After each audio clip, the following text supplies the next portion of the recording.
to Earth and humanity. Climate change is not what I want. Climate change is not what we want. The devastation that this crisis will bring is catastrophic. Imagine the chaos, the havoc, all wreaked by climate change. Everyone. Imagine waking up only to see the remains of these pure, life-giving plants, which have all been turned into scorched, lifeless things, that would be part of one vast wasteland. This is the effect of climate change. This is the result and the effect of human activity since the 20th century. Did you know that in 2019, the world had seen around 36.5 billion metric tons of carbon dioxide emitted? I'm sure that this is far beyond your expectations and that you were kept in the dark. Not only this, but the rate of climate change is rapidly speeding up.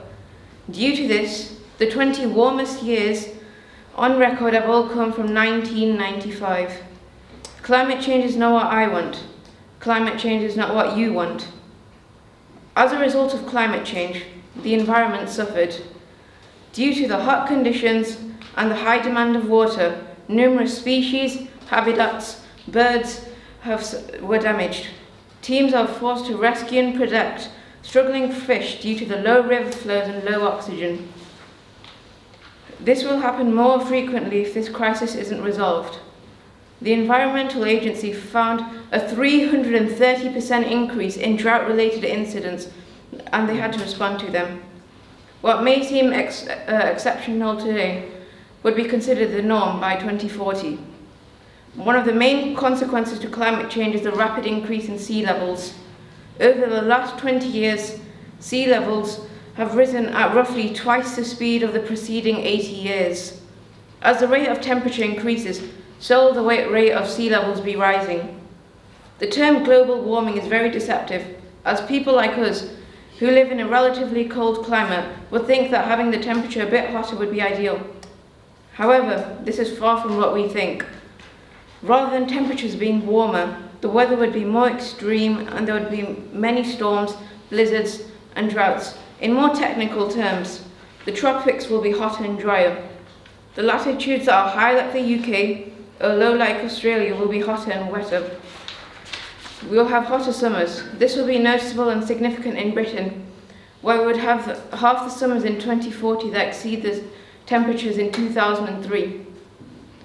Sea levels will rise significantly. In fact, in some areas, it would rise by a metre by 2100. This is due to the melting of the ice sheets and the melting of the many beautiful glaciers that the Earth hosts. There will be more water shortages, a higher drought risk, more extreme wildfires, more pollution. So now you know all the consequences of climate change. How do we stop this? In the shadow of darkness, a beacon of light shines with hope.